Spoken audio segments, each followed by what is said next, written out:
Existencialismo. O existencialismo se deu início no século XIX com pensadores como Kierkegaard e Nietzsche, mas se popularizou no século XX após um cenário de guerras e conflitos datados do mesmo. O sentimento que afligia as pessoas era o pânico, angústia e desespero, onde o povo desejava esperança em um momento caracterizado por tristezas.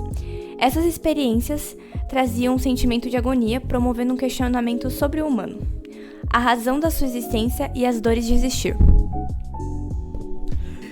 Isso vem da tendência existencialista, de olhar as coisas concretas do mundo que podemos ver, ao contrário de apenas as ideias abstratas e que a metafísica procura. Segundo os grandes pensadores do movimento, o significado da existência humana existe da ideia da existência concreta e singular física, não em abstrações. O niilismo muitas vezes é relacionado à ausência de valores, crenças e paradigmas. Contudo, Nietzsche apresenta ser o completo oposto disso.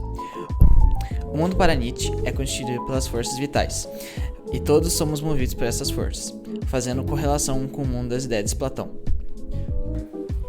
Muitas vezes o homem rebaixa o mundo da vida em prol de outro mundo transcendental e imutável. Ideias que vão muito além do mundo terreno, diminuindo a realidade, como muitas religiões e a própria alegoria de Platão, além de algumas visões políticas utópicas. Isso cria uma espécie de tradição, uma estrutura religiosa do pensamento. Doutrinas de pensamento que posterga a vida para o além ou para um futuro inalcançável. O homem rebaixa a vida real em nome de uma realidade transcendental e moralmente superior. Nietzsche chama de niilismo o rebaixamento do mundo da vida. Ser niilista é deixar de viver o agora em favor de uma suposta vida futura idealizada. Bom, Nietzsche traz uma ideia de fracos e fortes. Os fracos sempre tentarão ir contra o forte para derrubá-lo. Quem defende a moral é fraco. Forte consegue gerar uma autogestão da moral e de si mesmo. Segundo a visão de Nietzsche, a sociedade está se convertendo e criando próprias morais, trazendo a frase "Deus está morto". Então, como viver uma vida que não tem sentido algum? Se Deus está morto, tudo é permitido?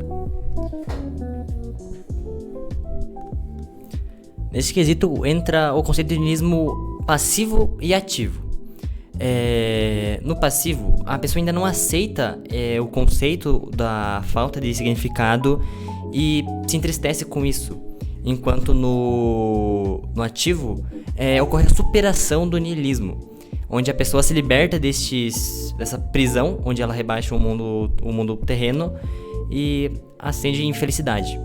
O que se liga muito com o conceito do amor fati, que seria você estar bem com a própria realidade, indiferente a possíveis alternativas de escolhas passadas ou ilusões da realidade que você tem sobre um futuro. Não idealizar nada, apenas viver o momento na forma como ele é. O absurdismo.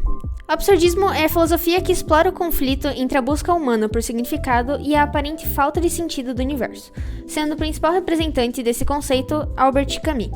O absurdismo é caracterizado pela busca do ser humano por sentido e a silenciosa resposta do universo, criando um absurdo que é uma razão para a revolta, a liberdade e o amor pela vida, rejeitando o suicídio e o salto de fé. Camus propõe um amor, abraçar a vida, viver plenamente e cada segundo do presente. E no fim, criar sentido através dessa mistura de sentimentos e revolta constante sobre esse vazio, como no mito de Sísifo. O mito que conta sobre um rei grego que enganou a morte 2 vezes.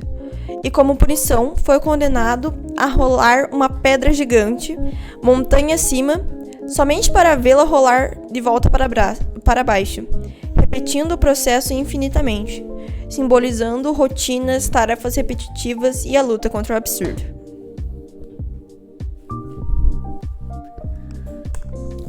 Dentro do absurdismo, temos 4 conceitos chaves. O primeiro deles é o absurdo. A tensão entre a razão humana e o mundo, onde a razão humana busca ordem e sentido, enquanto o mundo representa o irracional e sem sentido.